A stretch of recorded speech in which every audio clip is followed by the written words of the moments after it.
أعوذ بالله من الشيطان الرجيم. بسم الله الرحمن الرحيم. السلام عليكم ورحمة الله تعالى وبركاته. نفتتح جلستنا في هذه الليلة الشريفة المباركة بقراءة السبع المثاني الفاتحة. أعوذ بالله من الشيطان الرجيم. بسم الله الرحمن الرحيم. الحمد لله رب العالمين الرحمن الرحيم مالك يوم الدين إياك نعبد وإياك نستعين اهدنا الصراط المستقيم صراط الذين أنعمت عليهم غير المغضوب عليهم ولا الضالين آمين.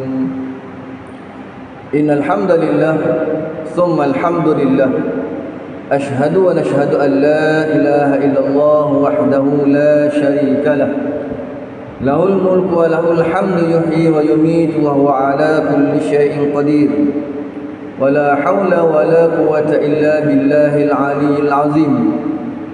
اللهم صل وسلم على سيدنا وحبيبنا ورسولنا المصطفى سيدنا محمد رسول الله صلى الله عليه وسلم خاتم النبيين وإمام المرسلين وعلى آله وأصحابه ومن دعا بدعوته إلى يوم الدين.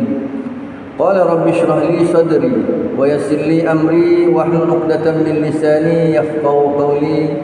حسبنا الله ونعم الوكيل حسبنا الله ونعم الوكيل حسبنا الله ونعم الوكيل نعم المولى ونعم النصير ولا حول ولا قوة إلا بالله. Alhamdulillah, lafaz kesyukuran kita rafakkan kepada Allah Subhanahu wa taala kerana dapat lagi kita bertemu pada malam ini. Mudah-mudahan pertemuan kita pada malam ini diberikan keberkatan oleh Allah Subhanahu wa taala, dinaungi dengan rahmatnya dan didoakan oleh para malaikat keampunan atas dosa ataupun kesilapan yang telah kita lakukan, serta Allah Subhanahu wa taala memuliakan kita kerana berada dalam taman-taman syurga. Sebelum kita melanjutkan pengajian kita, sukalah untuk saya mengajak tuan-tuan sekalian untuk sama-sama kita berniat iktikaf sementara kita menunggu masuknya waktu solat Isyak. Jadi mudah-mudahan kita dapat dua perkara. Tunggu semayang Isyak, iktikaf, satu pahala. Kemudian kita duduk dalam majlis ilmu pun dapat satu pahala lagi. Ya, mudah-mudahan insya-Allah. Baik. Saudara jemaah muslimin dan muslimat tetamu Allah dan kasih Allah yang dimuliakan sekalian, perbincangan kita berada di muka surat yang ke-162. 162 peringkat yang ketiga, yang mana disebut dalam pengajian kitab kita ni Islam, fikrah, harakah, daulah. Ya. Tajuk besar dia Islam.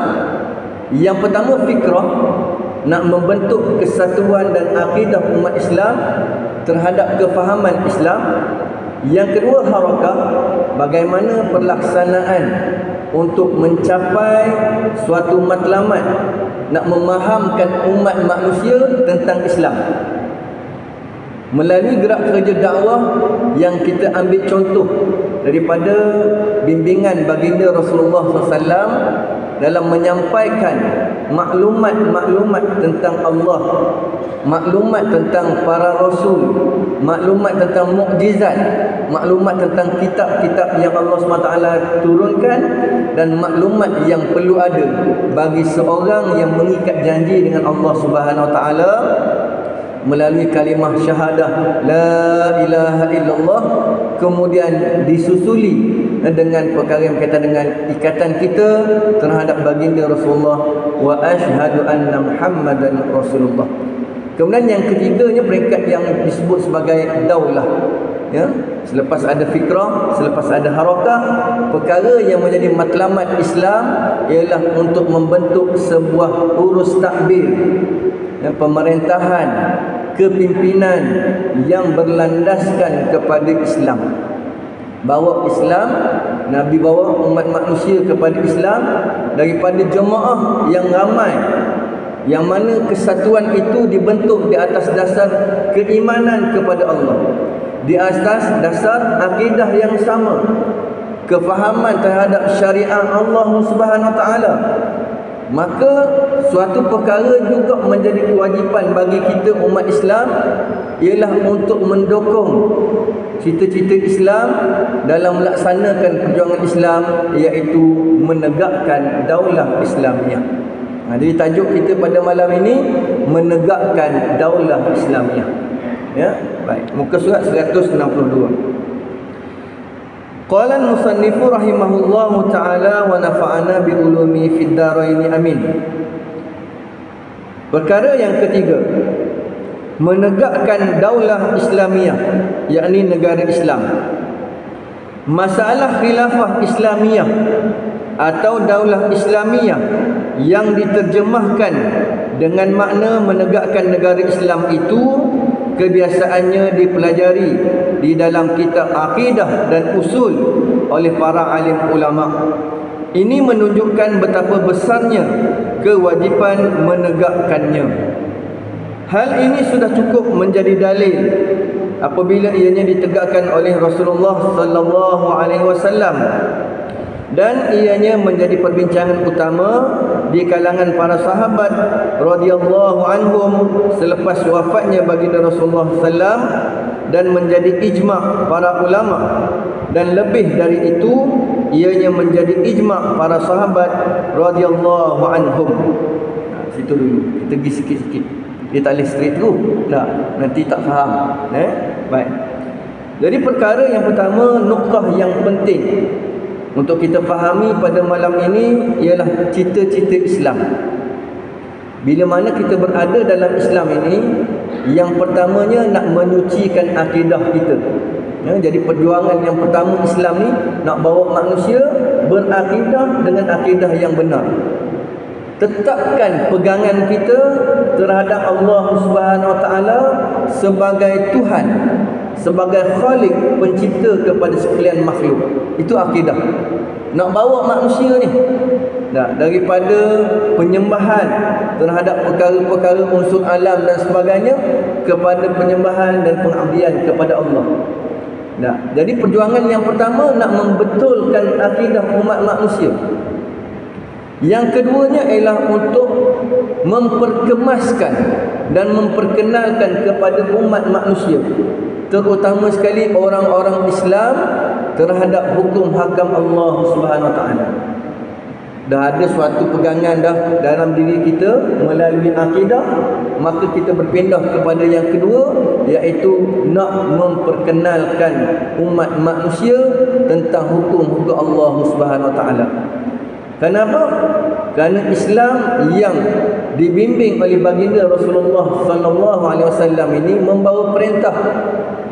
Perintah ini bukan daripada manusia, tapi perintah ini datangnya daripada Allah Subhanahu Wa Taala, yang mana Allah Subhanahu Wa Taala telah menetapkan perkara baik dan perkara buruk, perkara yang membawa kepada pahala, perkara yang menyebabkan manusia itu dapat dosa, perkara yang akhirnya hasilnya manusia ini duduk dalam nikmat Allah di syurga ataupun dihumban ke dalam neraka Jahannam, na'udzubillah min zalik, berada dalam kesesaan. Kenapa? Sebab pilihan yang dibuat oleh manusia tadi selepas mana adanya penjelasan ataupun dakwah yang dilaksanakan. Jadi orang Islam dia kena tahu hukum hak Allah Subhanahu Wa Taala. Kenapa? Sebab kita nak mengutamakan hukum Allah terlebih dahulu. Aula bihi hukumun nas, hukmillah qabla hukmin nas.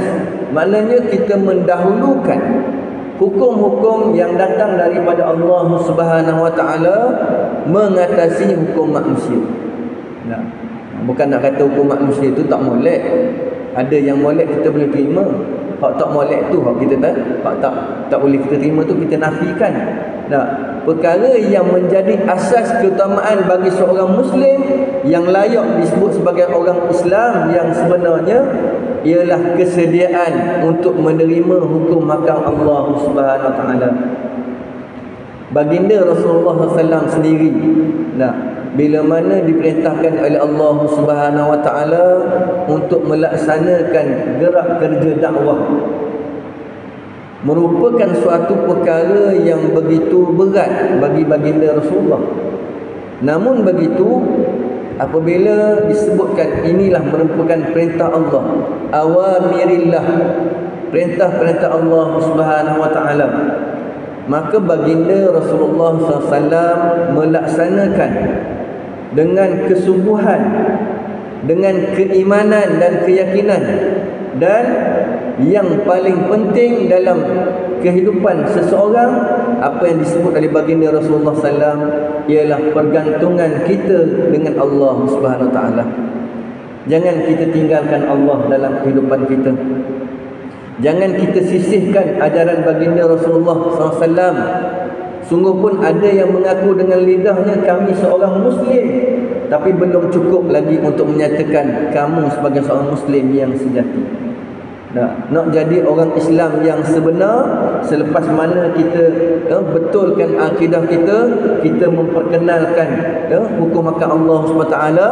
Dan yang ketiga itu ialah kita nak cantikkan diri orang Islam ini, masyarakat Muslim, dengan akhlak dan adab-adab Islamiah. Jadi itulah di antara cabangan-cabangan yang menjadi keutamaan dalam menegakkan sebuah daulah Islamiah. Jadi kalau orang tanya, kenapa perlunya kita nak tegakkan negara Islam? Jawapan yang pertama, li'annahu min hukmillah. Ini adalah merupakan satu perintah Allah Subhanahu Wa Taala yang Allah suruh kita buat, kita laksanakan. Hidup atas muka bumi ini bukan sekadar kita nak mencari nafkah hidup, tetapi juga kita mempunyai tanggungjawab untuk kita menggerakkan Islam. Soalan yang kedua, apakah kita ini orang yang mula-mula mendapat perintah ini? Sudah tentu kita akan menyatakan bahawa kita hanyalah menyambung tugas-tugas yang telah diwariskan ataupun yang ditinggalkan oleh para rasul, para khulafa ar-rasyidin, para tabi'in sehinggalah pada para alim ulama. Semua gerak kerja kita ini berteraskan kepada sumber. Kita tak nyatakan Islam itu dengan perkara yang tidak ada sumber dan nas. Kenapa kita kena mentauhidkan Allah Subhanahu Wa Taala? Contoh, kerana Allah Subhanahu Wa Taala telah sebut dalam surah Al-Ikhlas, Qul huwallahu ahad, Allahus samad, lam yalid wa lam yulad wa lam yakul lahu kufuwan ahad. Jelas dah dalam ayat dan dalil tersebut membuktikan kepada kita betulkan akidah kita. Jangan samakan kehebatan manusia itu dengan kehebatan Allah Subhanahu Wa Taala. Kita nampak duduk atas muka bumi ni, oh hebat dia ni, hebat dia ni, hebat si fulan ni, hebat si fulan ni. Jangan sampai iktikad kita itu menyamai hebatnya Allah Subhanahu Wa Taala. Hebatnya manusia ni sama dengan Tuhan kan, dia punya kehebatan dia, tak boleh. Sebab perkara itu yang dinafikan dalam ajaran Islam. Itu baru perkara yang berkaitan dengan akidah. Yang keduanya, perkara yang berkaitan dengan hukum hakam Allah Subhanahu Wa Taala. Hukum hakam ni tuan-tuan, Allah Subhanahu Wa Taala jadikan terutama sekali khusus untuk orang Islam, bukan untuk menghalang kebebasan umat manusia Muslim, bukan untuk menghalang, bukan lagi untuk membebankan umat manusia, tetapi merupakan satu jalan penyelamat kepada manusia supaya manusia boleh bezakan mana yang memberi manfaat kepada diri mereka, mana yang mendatangkan mudarat. Jadi bila mana kita memahami hukum Allah Subhanahu Wa Taala yang berkehendak kepada kita untuk melaksanakan sesuatu, maka kita faham bahawa Allah Subhanahu Wa Taala berkehendakkan kebaikan dalam diri kita. Allah suruh kita solat untuk apa? Untuk kita rapatkan diri kita dengan Allah Subhanahu Wa Taala, supaya pergantungan kita dengan Allah itu tak jauh. Maknanya kalau kita dalam satu hari satu malam kita solat 5 waktu sehari semalam, setiap kali panggilan Allah Subhanahu wa taala berkumandang melalui lafaz azan yang dilaungkan, maknanya Allah panggil kita tu. Allah rindu nak dengar rintihan kita. Allah rindu nak dengar permohonan daripada hamba-hambanya. Mana hamba-hambaku yang taat kepada Allah Subhanahu wa taala. Inilah yang nak dibentuk, yang nak kita tarbiyah dalam diri kita ni.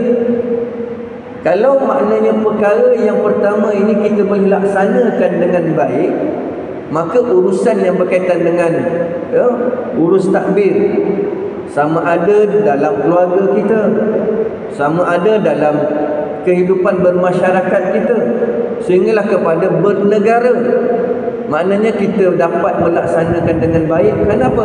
Kerana kita dapat jaga tuntutan Allah Subhanahu wa taala. Allah nak test gitu je. Laksana ataupun tidak solat 5 waktu sehari semalam, lengkap, sempurna, cukup syarat, cukup rukun dan sahnya, dah, maka hak yang perkara lain tu akan jadi mudah. Nah, tapi kalau dah solat pun tak lepas, macam mana nak diberikan tanggungjawab, apatah lagi untuk memimpin umat manusia muslim. Nah, sebab tu baginda Rasulullah SAW menyatakan, idza wusidal amru ila ghairi ahlihi fantaziris sa'ah. Apabila kamu serahkan sesuatu urusan yang berkaitan dengan agama Islam, termasuklah kamu sebagai umat Islam, kepada orang yang bukan ahlinya. Nah, mereka yang tak faham Islam, kita serahkan Islam kepada mereka. Mereka yang membenci Islam, kita serahkan Islam kepada mereka. Maka apa yang berlaku? Hujung tu baginda menyatakan fantaziris sa'ah. Maka kamu tunggulah saat-saat kehancuran. Maka urusan pentadbiran ini tuan-tuan, semestinya kita letakkan kepada orang-orang yang beriman. Tak boleh kita nak ambil orang yang nak memimpin dan mengetuai kita ni daripada kalangan orang yang membenci Allah. Tak boleh kita nak menerima orang-orang yang membenci baginda Rasulullah. Nah, apatah lagi nak melaksanakan manhaj dan nilai-nilai yang ada dalam Islam. Nak bawa Islam jadi tekanan kepada diri mereka. Nak bawa Islam bukan dia nak menerima, bahkan dia menolak apa yang ada dalam kandungan Islam. Maka perkara inilah yang dibawa dalam urusan ini untuk kita sama-sama kaji, sama-sama siasat layakkah ataupun tidak. Daripada seorang fardul muslim, individu muslim, membentuk jamaah Islam. Jamaah kita ni jamaah Islam ni, dah, di kampung ataupun di taman baluk makmur. Kita dihimpunkan oleh Allah SWT, seorang membentuk jamaah Islam. Daripada jamaah Islam yang ada ini, kita kena lantik orang yang boleh mentadbir dan menguruskan urusan umat Islam dan agama Islam dengan baik. Sebab itulah nilai-nilai yang berkaitan dengan kepimpinan merupakan perkara yang penting juga untuk kita bincangkan dalam musalla, dalam masjid. Nah, bukan kita kata perkara yang berkaitan dengan taharah, perkara yang berkaitan dengan muamalat, munakahat, jinayah Islamiah juga kita kena faham. Jadi orang Islam ni bila memahami empat-empat perkara ni, barulah lengkap dan sempurna pengetahuan mereka. Nah, bila sempurna pengetahuan mereka, mereka boleh buat pilihan dah. Yang mana mereka akan pilih untuk menetapkan sesiapa di kalangan umat manusia ini yang boleh menguruskan kami. Nah, yang boleh menguruskan umat Islam dan menguruskan agama Islam itu sendiri. Kita lihat bagaimana baginda Rasulullah SAW ketika mana sampai di bumi Madinah yang sebelum itu namanya Yathrib, sebelum pertukaran nama kepada Madinatul Munawwarah.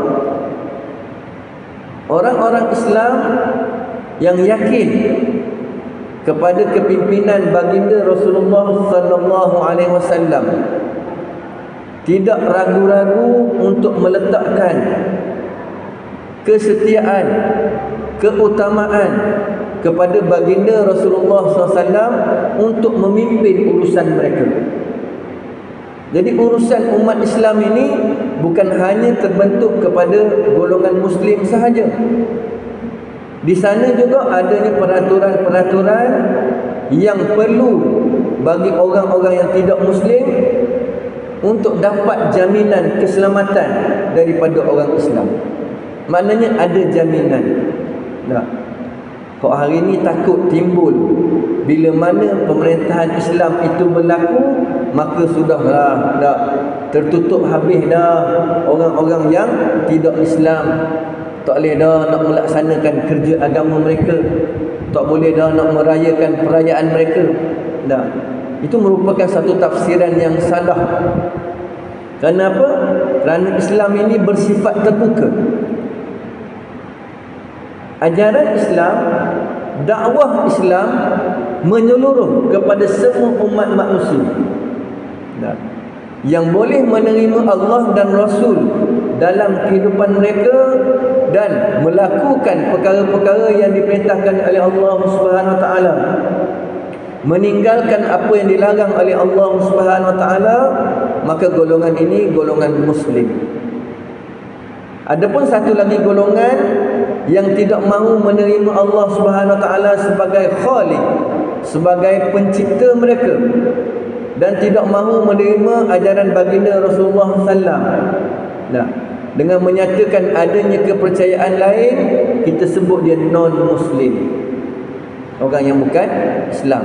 Namun begitu, adanya peraturan, wahai orang-orang yang non-Muslim, nak selamat dalam negara Islam, maka kamu jangan ganggu gugat agama kami.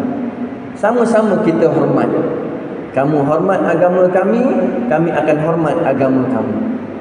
Nampak? Jadi urusan Islam itu melibatkan bukan hanya masyarakat Muslim sahaja, bahkan dia mempunyai, orang kata, liputan yang luas. Tak, dia punya surrounding dia, ataupun kita kata persekitaran dia yang lebih luas. Tak, kamu nak melaksanakan gerak kerja ataupun urusan agama kamu, silakan. Nak kamu merayakan perayaan agama kamu, silakan. Syarat dia tak bisa je. Rasulullah kata kepada masyarakat ketika itu, Bani Qainuqa ada, Bani-Bani Yahudi yang berada di bumi Madinah, sama-sama kita hormat agama kamu. Tak, maknanya agama kamu hormat, kamu hormat agama kami akan hormat agama kamu. Tak, jangan masuk campur urusan agama Islam, kami tak akan masuk campur urusan kamu. Itu je hak yang disebutnya. Nah, maknanya bila berlaku suatu, orang kata, persetujuan untuk sama-sama melaksanakan, maka tidak ada halangan di pihak orang Islam untuk memusuhi orang bukan Islam. Tak ada. Pasal apa? Sama-sama saling menjaga. Tapi bila mana perkara ini dimungkiri ataupun janji itu dimungkiri, maknanya tak dilaksanakan dengan apa yang dikehendaki oleh kepimpinan Islam ketika itu, maka baginda sallallahu alaihi wasallam menyatakan, kamu kaum Yahudi yang memecah belahkan umat manusia, yang pecah janji, kamu tak layak duduk di bumi Madinah, sila keluar daripada bumi Islam Madinah. Mana gitu, sampai tara tu dihalau keluar orang-orang yang memusuhi agama Allah. Zaman Rasulullah lagi dah ditunjukkan perkara ini untuk kita umat akhir zaman. Dah, maknanya kita dalam keadaan kita bersabar pun, dah, jangan sampai orang-orang yang bukan beragama Islam dia cabar agama Islam. Hak tu kita tak nak. Sebab tu pentingnya ada kepimpinan Islam. Letak syarat yang pertama tu, mestilah orang yang nak memimpin masyarakat Muslim ini terdiri daripada orang-orang Islam.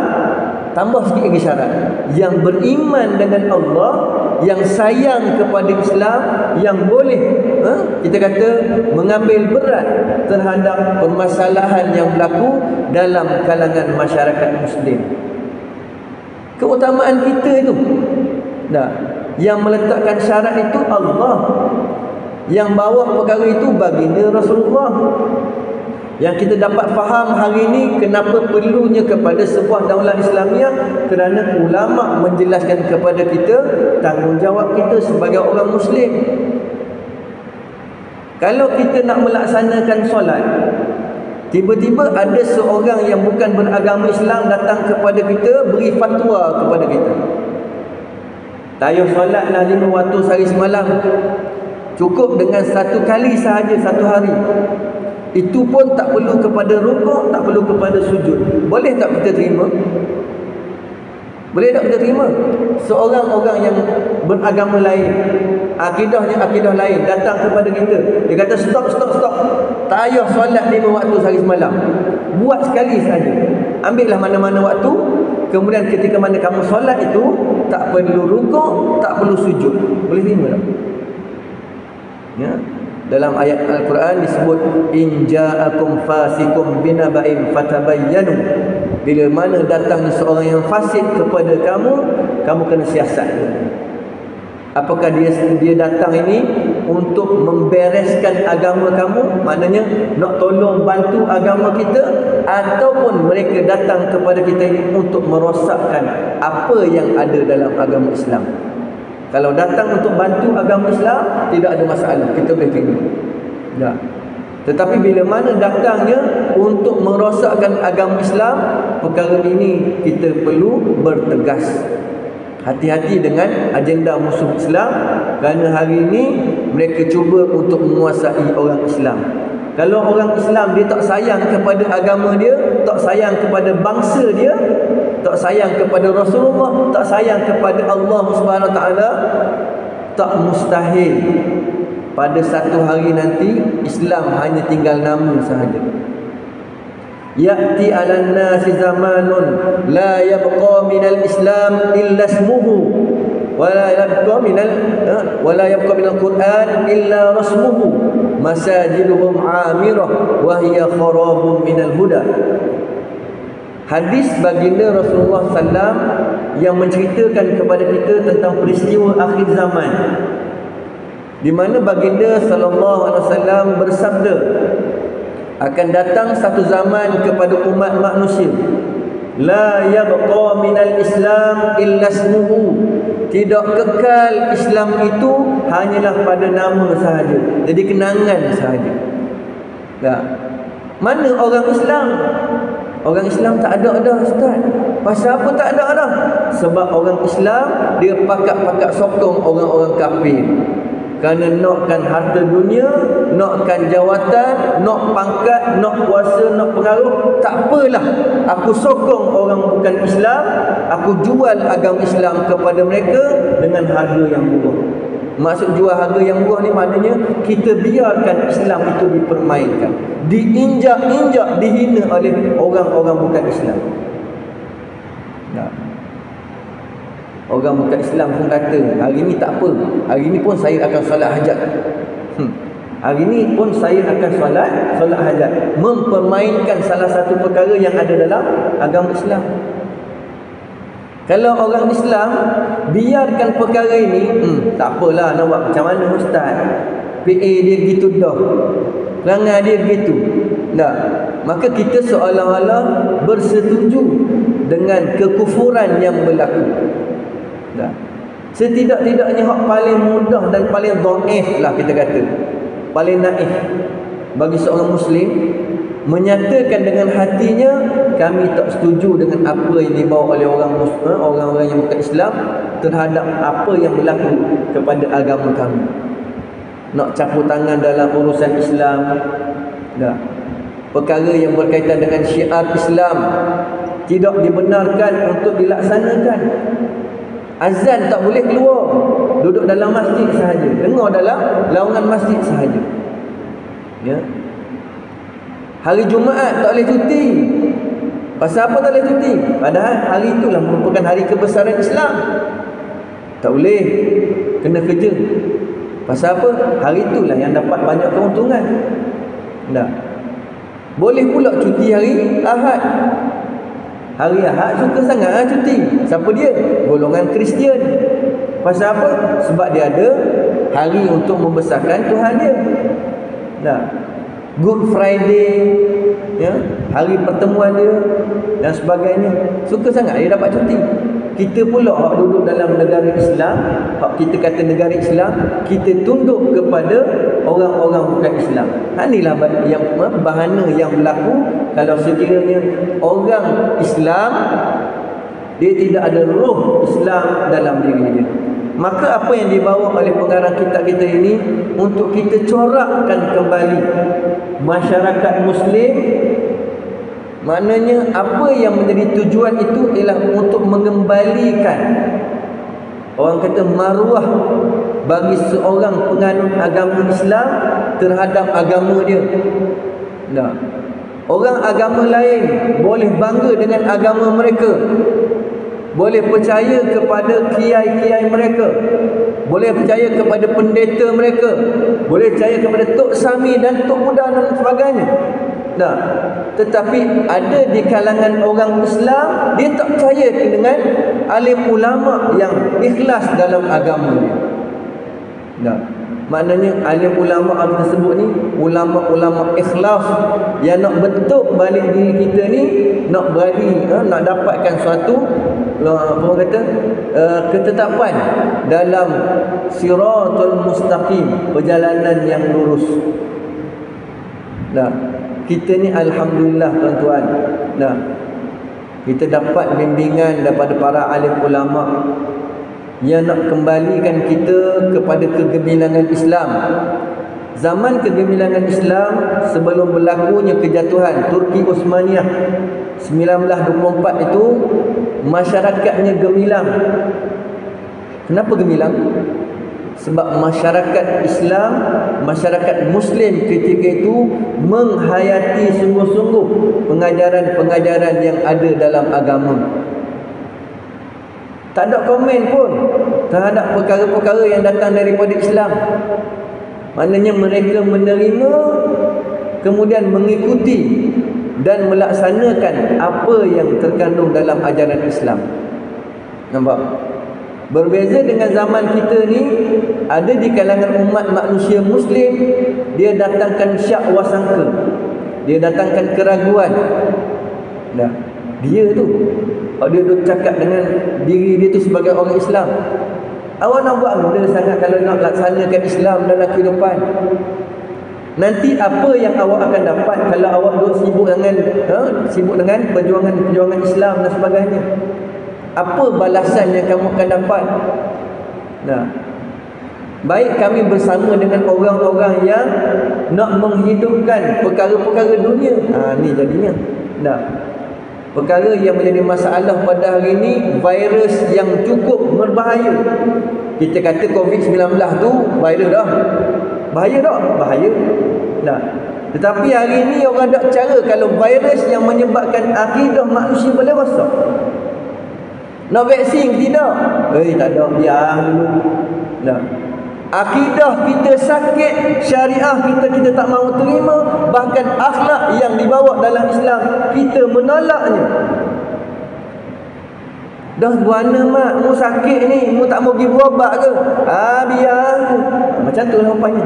Nah, bila mana seruan-seruan supaya kembali kepada Islam, supaya kita melaksanakan tuntutan Allah dan Rasul, maka banyak yang membagi alasan.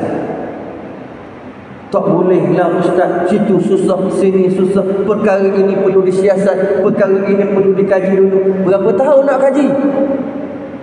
Hak Nabi bawa tu lengkap dah. Nabi Muhammad SAW 1400 tahun lebih bawa Islam. Hak sebelum daripada itu, zaman Nabi Adam sampailah kepada zaman Rasulullah, juga membawa syir'atan wa minhaja, membawa syariat-syariat dan manhaj-manhaj untuk orang Islam ikut. Kenapa umat Islam pada hari ini dia tak rasa berbangga bila mana dia nak melaksanakan Islam dalam kehidupan? Dia rasa best, dia rasa hebat bila mana dia dapat bersekongkol dengan musuh-musuh Islam untuk menghancurkan Islam, tuan-tuan. Oh, seronoknya dapat hari dapat kita tutup perkara-perkara yang berkaitan dengan pengajian-pengajian ilmu. Nah, usaha-usaha untuk menutup pintu-pintu maksiat yang ada dalam Islam disebut sebagai sadduz zara'i. Menutup pintu-pintu maksiat. Tak boleh berjudi, tak boleh minum arak, tak boleh berzina dan sebagainya.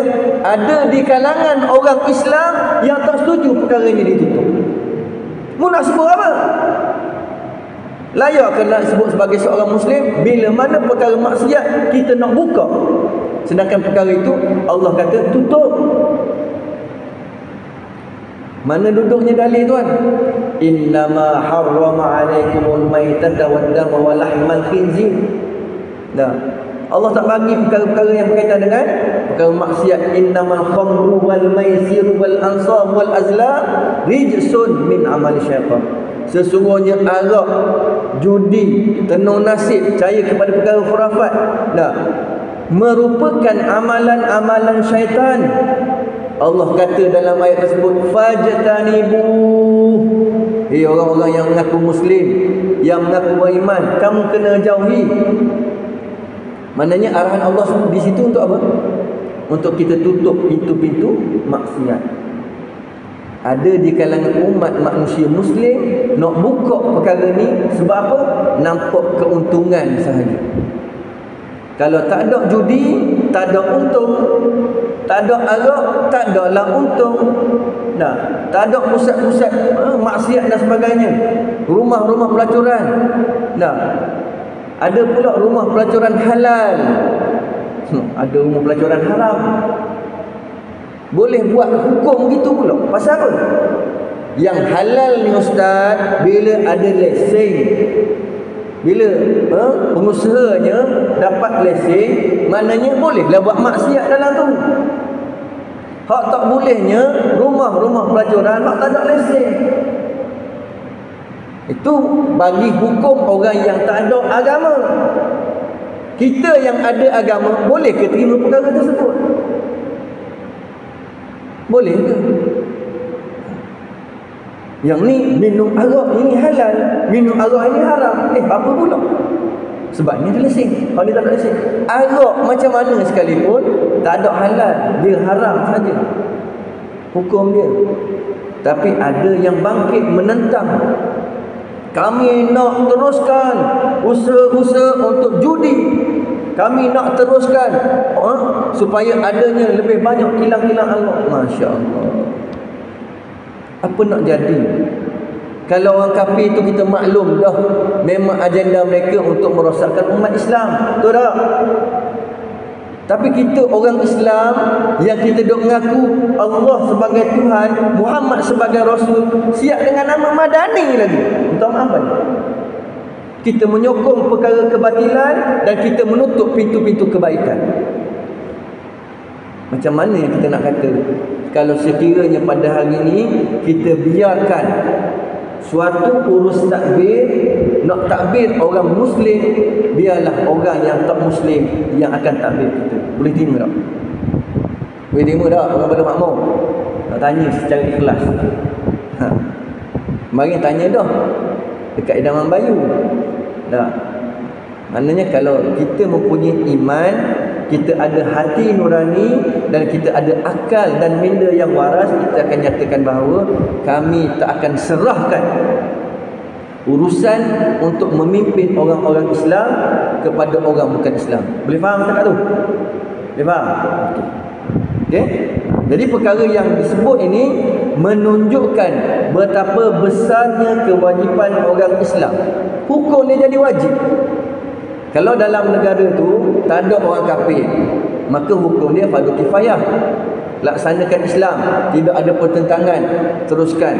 Nah, tetapi bila mana adanya suatu pertembungan di antara Islam dengan bukan Islam, ketika itu hukum dia sudah jadi hukum fardu ain untuk kita tegakkan Islam dan kita letakkan orang yang bukan seagama dengan kita tu duduk bawah.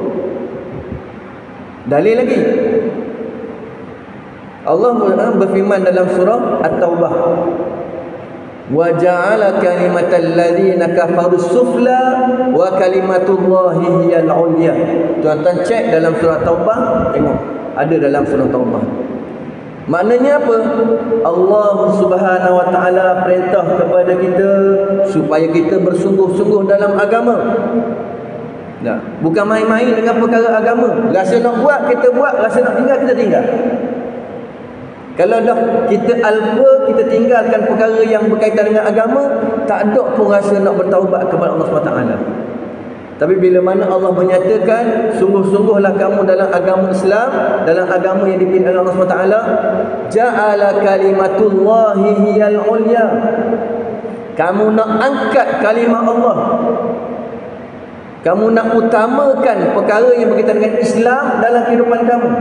Wa ja'ala kalimatal ladzina kafaru sufla. Dan kamu nak letakkan biar orang-orang yang bukan Islam itu kami yang pimpin dia. Kita sebagai pemimpin bukan yang dipimpin.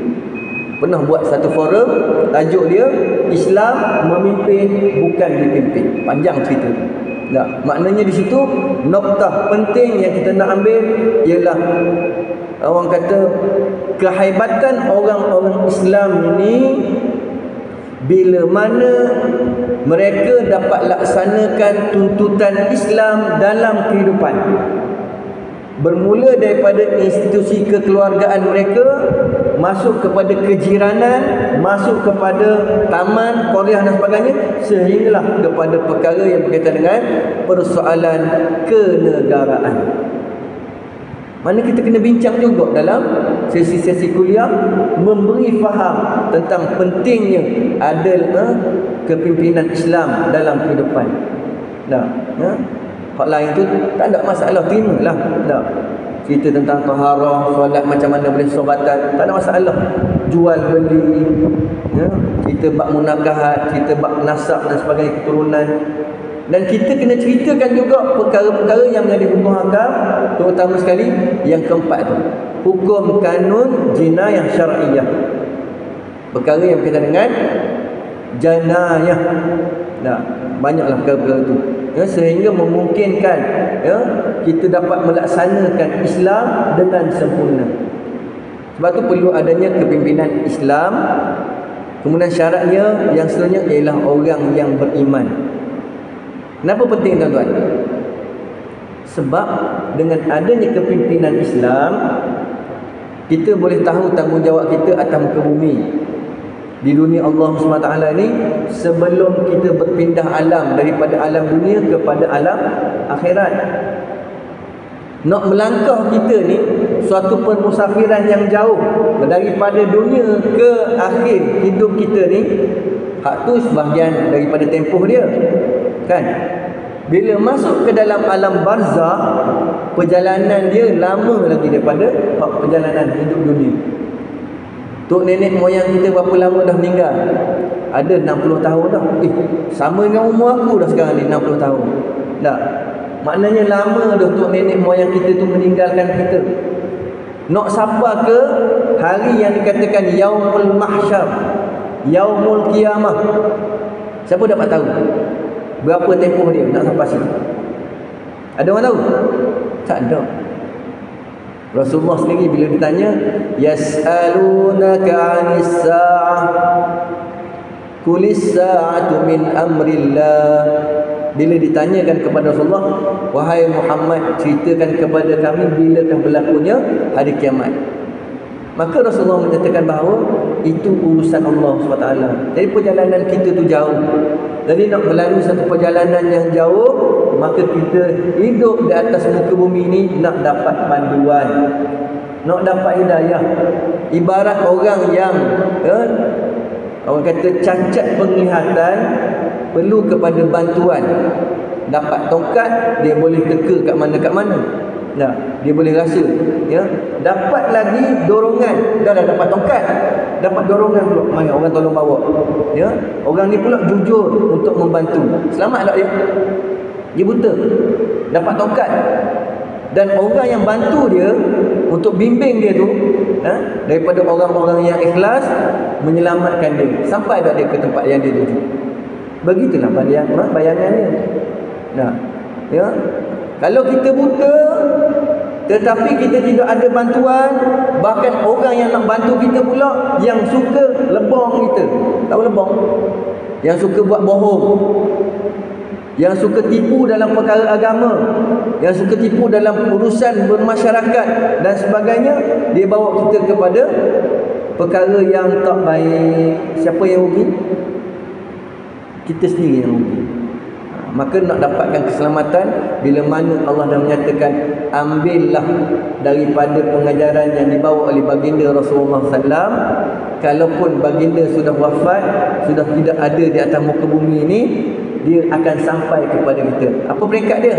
Daripada Rasulullah kepada Khulafa Ar-Rasyidin, kan?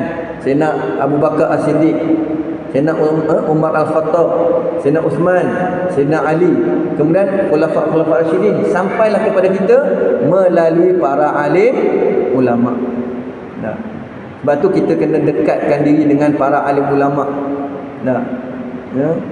Jadi sebut ya, maknanya fasalu ahla dzikri in kuntum ta'lamun. Kita tak tahu apa-apa, kita tanya pada para alim ulama. Begitulah kehidupan kita. Kalau kita bercita-cita nak jadi orang Muslim yang sebenar, ya.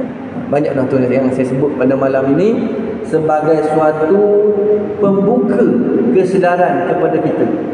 Apakah kita nak biarkan orang yang mengurus takbir urusan kita nanti terdiri daripada orang-orang yang membenci Islam, memusuhi Islam, ataupun tak nak laksanakan Islam, berbanding dengan seseorang yang jelas ataupun ikhlas untuk membawa kita mengenal Allah, dapat kenikmatan dunia, dapat kenikmatan akhirat, serta bebas daripada api neraka Allah SWT. Pilihan sudah ada di tangan tuan-tuan muslimin muslimat ayahanda serta bonda sekalian. Cuma untuk dapatkan perkara itu, jangan kita pisahkan diri, sekali lagi saya sebut, daripada agama Allah Subhanahu Wa Taala. Berusahalah, mudah-mudahan Allah Subhanahu Wa Taala memandu arah kita, memberikan pertolongan kepada kita. Kenapa? Kerana kita nak laksanakan apa yang dituntut oleh Allah Subhanahu Wa Taala. Kalau tuntutan manusia tu kita boleh buat sehabis baik, maka tuntutan Allah SWT kita kena lebihkan lagi. Supaya apa? Supaya kita dapat tarik nikmat Allah, dapat tarik hidayah daripada Allah SWT. Nampak? Jadi sekali itulah untuk malam ni. Mudah-mudahan perbincangan kita walaupun ringkas tentang perkara yang berkaitan dengan membentuk negara Islam, tapi kepentingan ini kita bawa lah, ya, sebagai suatu dinding dalam diri kita, sempadan siapa yang layak untuk memimpin kami kalau diberikan dua perkara ini, orang kafir dengan orang muslim. Ya, mohon maaf kerana terlanjur bahasa, terlanjur kata dan tersalah tutur bicara dalam menyampaikan kuliah pada malam ini. Aqulu qawli hadza wa astaghfirullahal azim wa billahi taufiq wal hidayah. Wassalamualaikum warahmatullahi taala wabarakatuh. A'udzu billahi minasyaitonir rajim. Bismillahirrahmanirrahim. Alhamdulillahirabbil alamin wassalatu wassalamu ala asyrafil anbiya'il mursalin wa ala alihi wa sahbihi ajma'in. اللهم انفعنا بما علمتنا وعلمنا ما ينفعنا وزدنا علما الحمد لله على كل حال. ربنا آتنا في الدنيا حسنة وفي الآخرة حسنة وقنا عذاب النار. وصلى الله على سيدنا محمد وعلى آله وصحبه وسلم والحمد لله رب العالمين. Takbir.